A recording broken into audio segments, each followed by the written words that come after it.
Get your hands on stylish t-shirts, hoodies, and more at wearbuff.com. That's wearbuff.com. And make sure to use the promo code TWB at checkout for 20% off your first order. Stay Buffalo proud with Wear Buff. The Buffalo Bills survive wildcard weekend, taking down the Denver Broncos 31-7 this week on the Wandering Buffalo podcast. You're now listening to the Wandering Buffalo podcast with your host, Justin Goddard.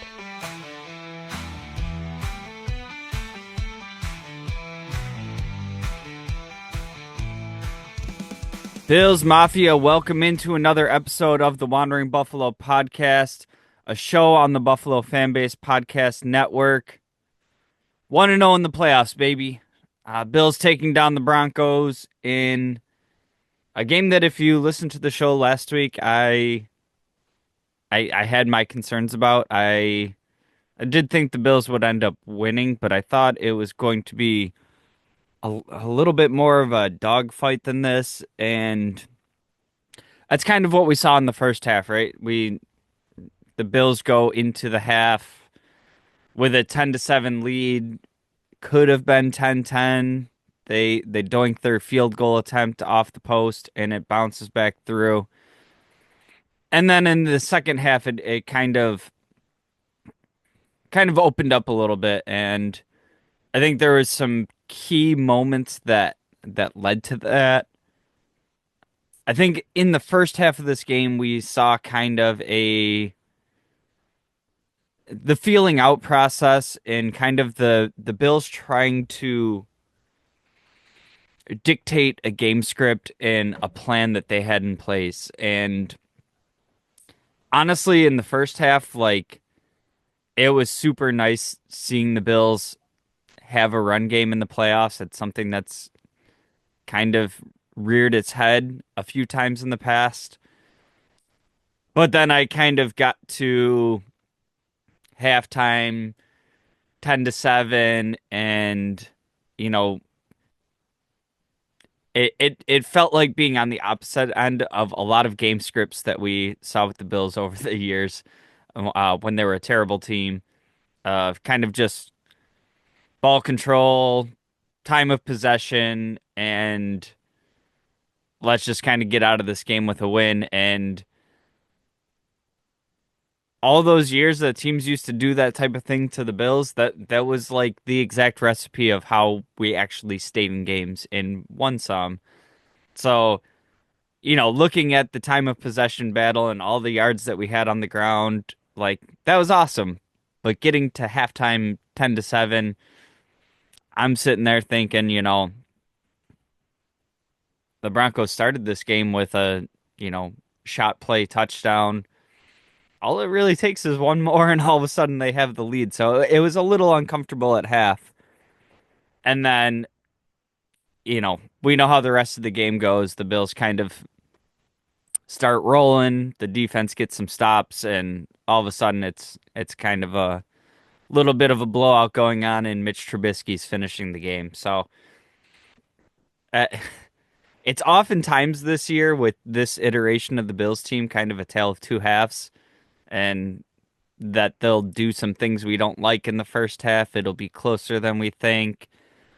The defense kind of does its chess match of figuring out what the offense is going to do, and then they kind of put the clamps on. And I think we saw all of that today, and just some final stats from the game. And important to note offensively that yes, Denver was a wild card team. Yes, they're the 7th seed. They have had a great defense all year, and the game ends up being Buffalo winning the time of possession battle almost 3-1. Almost 42 minutes for the Bills, just over 18 minutes for the Broncos. 471 yards for the Bills to 224 for the Broncos. 261 passing, 210 rushing. 26 first downs for the Bills, and both teams end up with 2 sacks. But the one that's kind of the biggest eye opener here to me was the total plays being the Broncos having 42, the Bills having 72.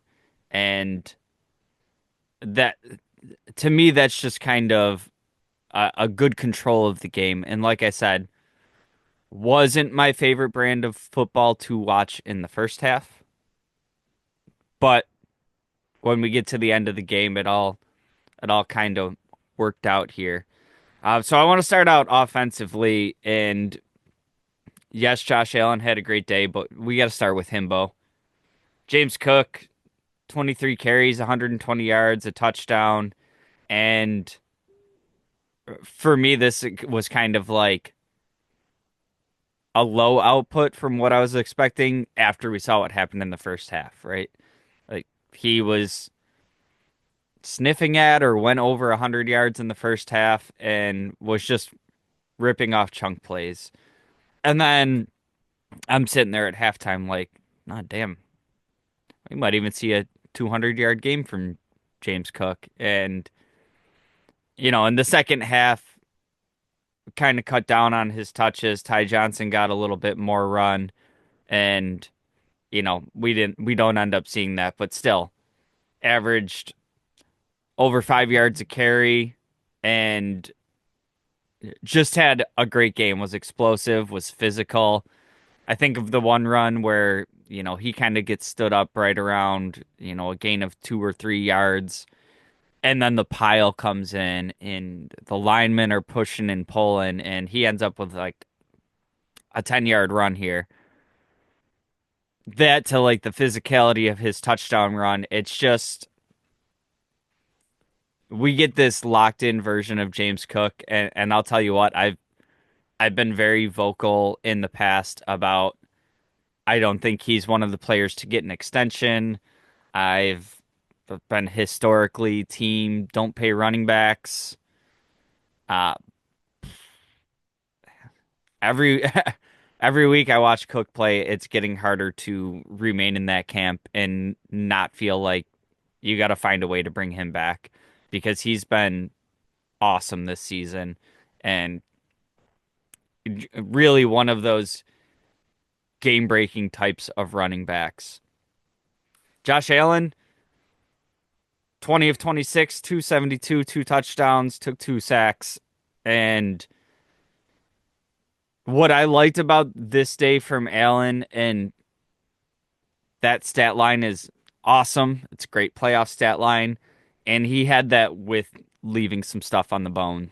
I'm thinking about he had a miss to Kincaid, the one big miss to Coleman, where he's kind of running to the front pylon of the end zone and gets separation out of the break, and Josh just kind of airmails it a little bit. He put up that stat line, and this wasn't his best day. It wasn't a day that he was asked for it to be his day, and I think this game was kind of the perfect embodiment of the everybody eats mentality, and it's not like, everybody on the team has two catches every week. It's looking at matchups, it's coming up with a game plan, it's seeing what the best plan of attack is to beat a team. And for Denver, our our true boundary receivers beating their cornerbacks in Lassiter and Patrick Surtain, it that wasn't the best matchup on the field. We had matchup advantages out of the slot with the running backs, and we've seen this a few times this year where, you know, you get random guys making huge impacts, and I guess random's not the right word for it, just different guys, guys that you might not expect. And how about one of those guys being Curtis Samuel? I talked about him a lot going into the playoffs of kind of being excited for what the potential is there just based on how successful this offense has been throughout the season, how excited I was that we brought him in, and then, how little he's been used. And it's not like this was a high volume game for him or anything like that. three catches, three targets, 68 yards, and a touchdown. But in a moment where the Bills were kind of starting to open up the offense, catches a beautiful ball. He's getting some yards after catch there. And I think the important thing to not miss on this play is who he's beating to the end zone. And he gets shifty, he makes a nice move, and he cuts right inside Patrick Surtain, which this is not just my opinion. This is like a widely held opinion across the league.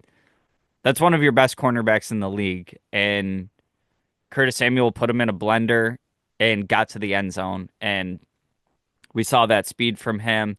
Really exciting play for him. And that's something that gets me excited as we go forward in the playoffs of, who I thought this guy was going to be versus who we've seen him be throughout the season, put up against like that untapped potential that's still there. And if he did nothing all season just so he can come in and have an awesome playoffs and help the Bills get a Super Bowl, great. I'll take it. Also in the receiving game, have to talk about Ty Johnson. And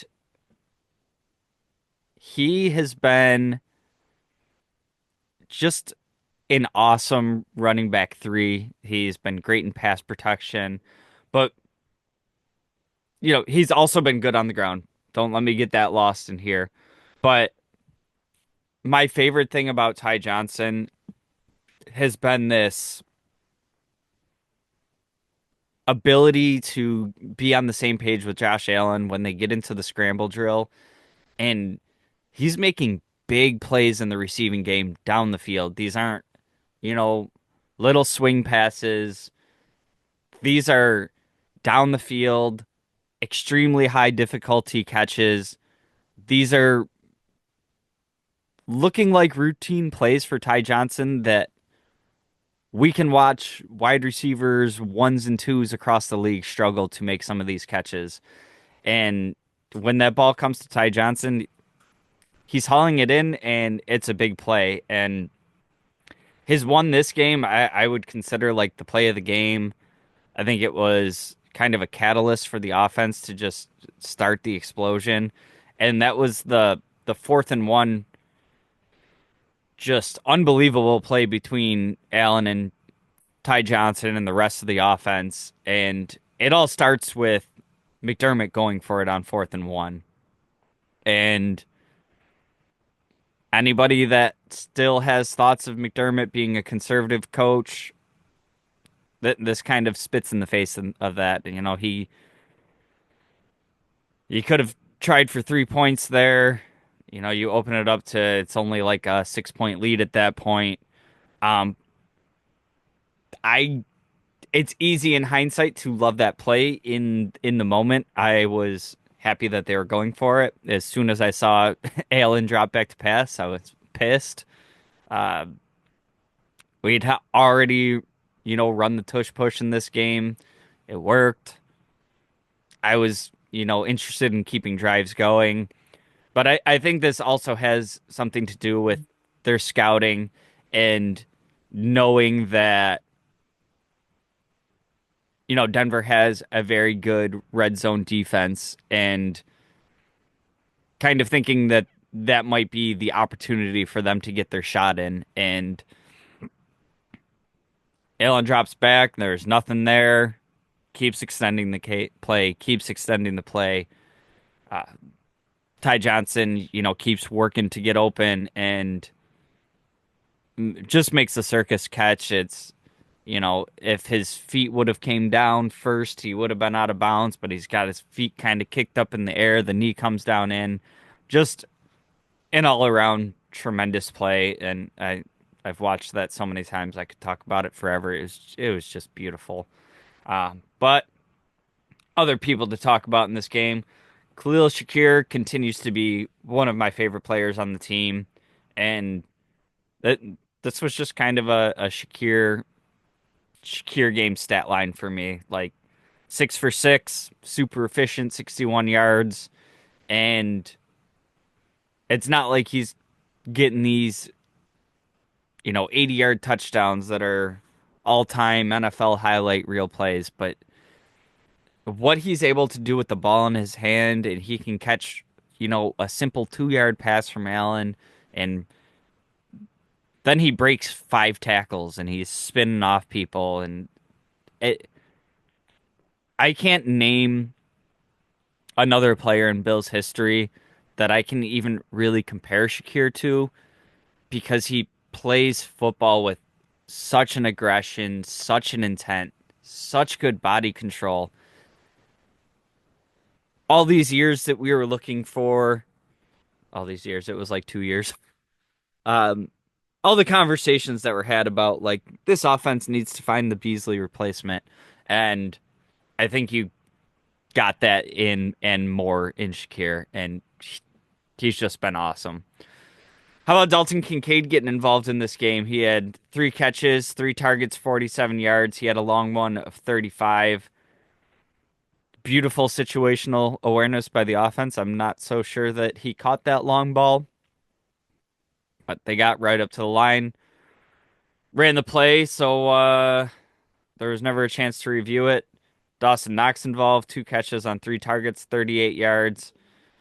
Mac Hollins, bringing in only one on the day, but it was a 19-yard beauty. Of course, takes the personal foul after for stepping over Surtain. I've said this many times. I will continue to say it for for Mac Hollins.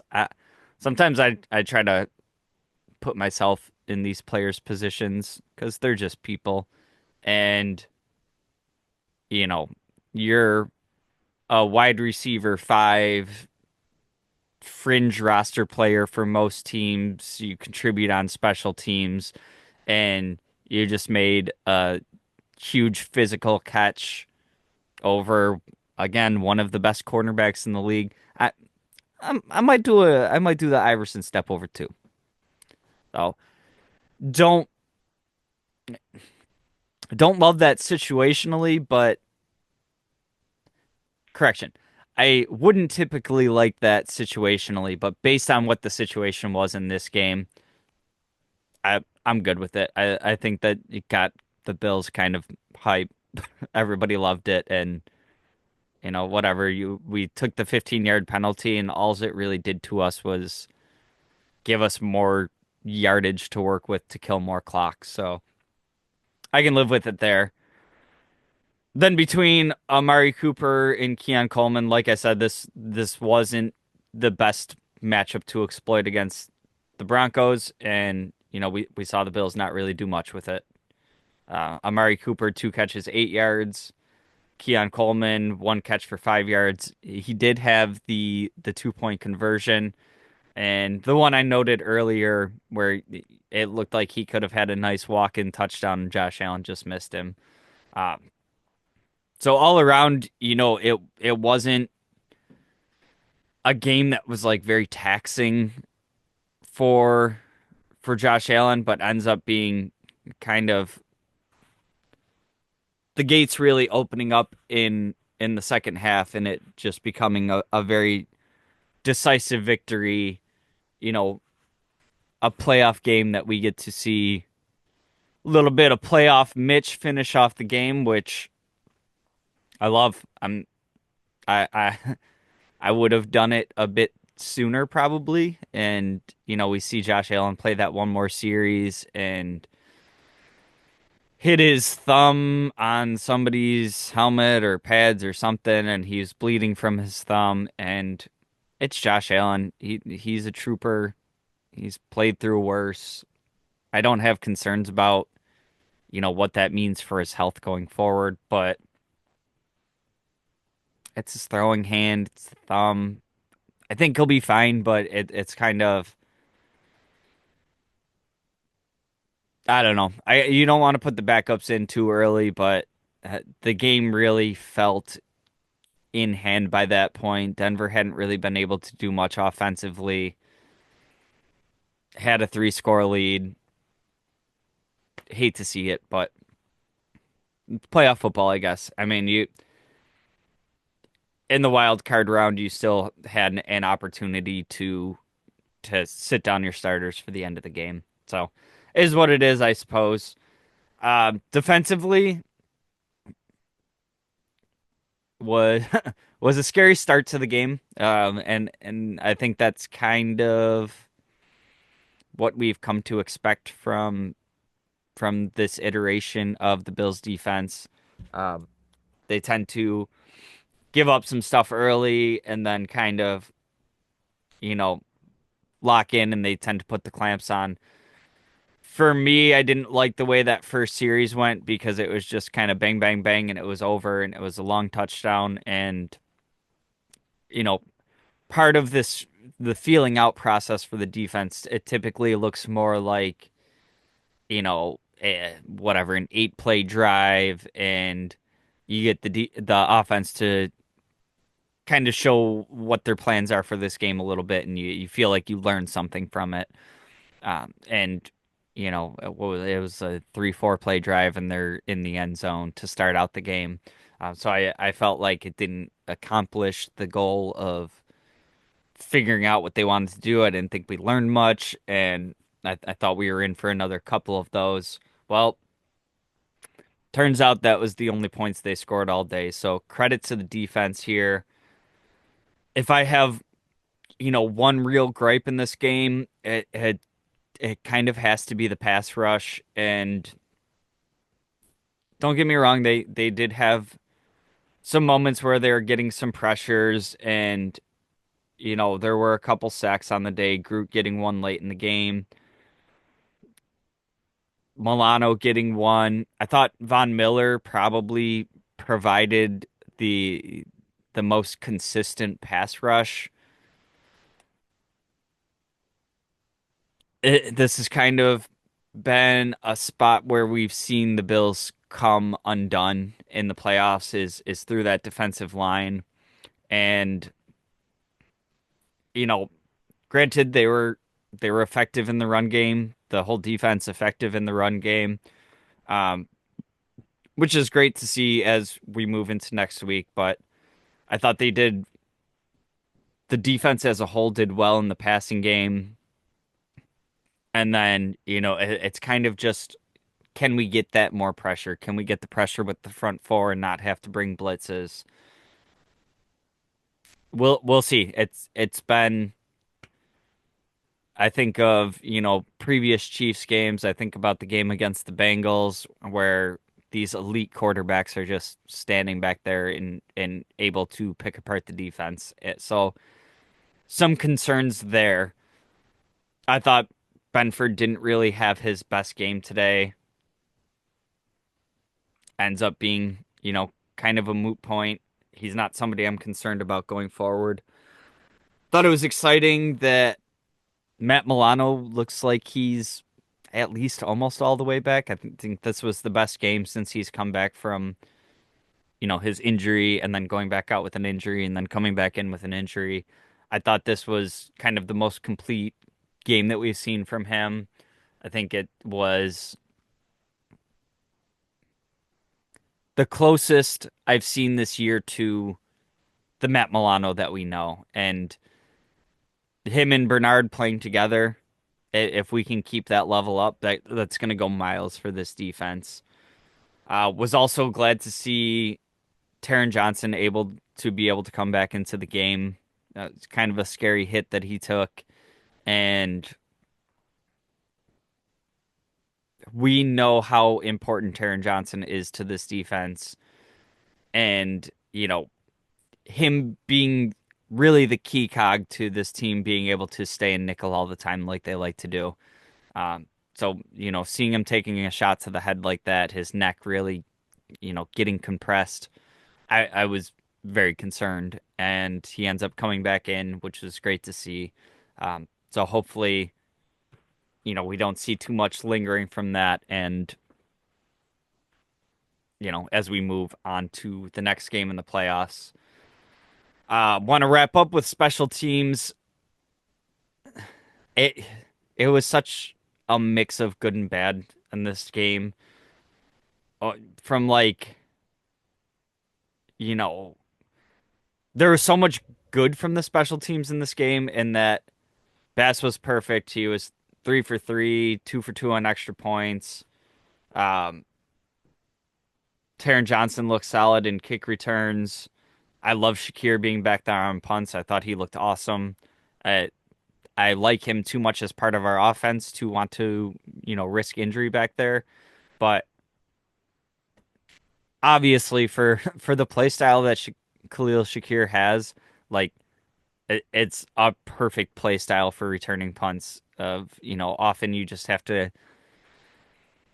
get a seam, make a guy miss, break a tackle, and you're ripping off big ones. And he only returned 2 punts, but averaged 15 yards per return on each one. So that was like the good of the special teams. Can't can't ignore giving up a fake punt. And to me, this is so much more than giving up the fake punt when you look at a couple of the situational things. He gave up a fake punt last week. You are playing against a Sean Payton led team, and like in your meeting rooms, in your conversations, like were we talking about keep an eye out for a trick play on special teams or something? Because Sean Payton ran a unexpected onside kick to open the half in a Super Bowl.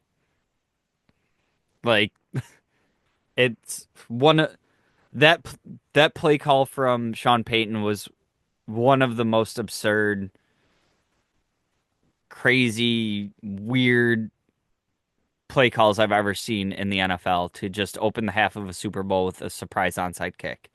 Uh, to me, one thing, if you didn't get gotten on one last week, um, just kind of feels like if you got gotten on one last week, that maybe you'd be a little bit more prepared for this one. So, like I said, kind of a mixed bag from the special teams. Um, Last thing with this game, injury wise, like I mentioned, Teron Johnson, he ended up finishing the game. Cam Lewis left the game for a bit. I think he also returned. And then there was the scary hit that Ray Davis took. Josh Allen just kind of puts the ball too far for him, and as he's extending, he takes a shot to the head.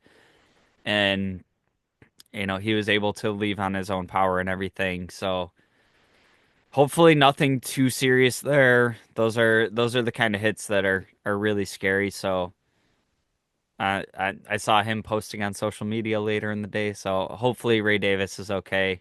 Um, Not just going forward through the playoffs, but just at a personal level. Which brings us to next week, and that is the matchup with the Baltimore Ravens. And this game is just chock full of storylines. Obviously, the two biggest people in the MVP conversation that's been, waging war on social medias between Lamar and Josh Allen. They're going to meet on the field. They won't actually play against each other.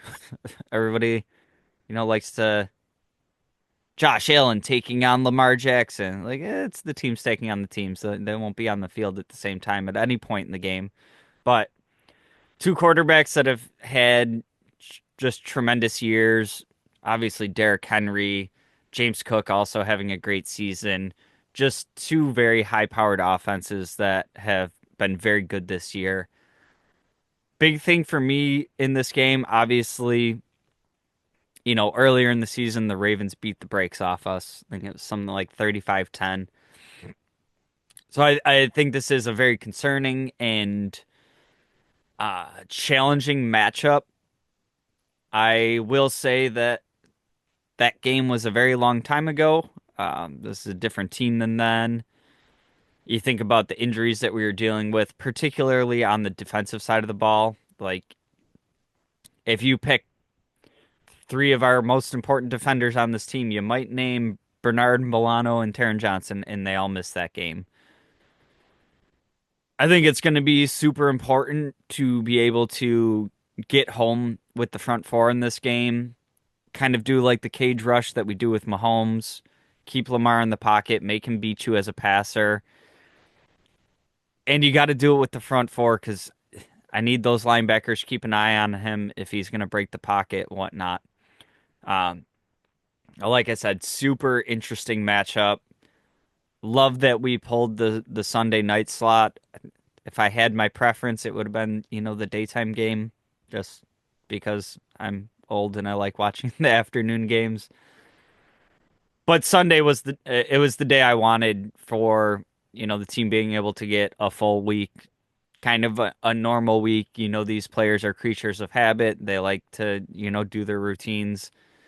They they got a very, very similar routine this week, so I like that. I like that they have, the rest and recovery time of a full week. They're not losing a day here, um, which could be huge in a game against the Ravens. So this game for a while looked like it was going to be, a knockdown, drag out, close defensive game type deal, and ends up really opening up. But just kind of a reminder as we move through the playoffs, this is not a league where you're given, style points. You don't get an extra win for winning by 40 or anything like that. I think this game against the Ravens could be a super ugly one, and I don't care what it looks like other than when the clock hits zero. Hopefully the Bills got more points than the Ravens. But that's going to do it for this week's episode. I thank you for tuning in. If you've made it this far, as always, I kindly ask that you like, share, subscribe, tell a friend about the show. Make sure you're checking out the website, wanderingbuff.com. We've added Mike as a writer. He's been putting up some articles. Jake's doing a great job with the website. So check out the website. We got our merch up there. We got all kinds of stuff. Um, Worth your time to swing in and check it out. But thank you again for joining me on this week's episode. We will talk to you again next week, and hopefully it is about a win over the Ravens. Until then, and as always, go Bills!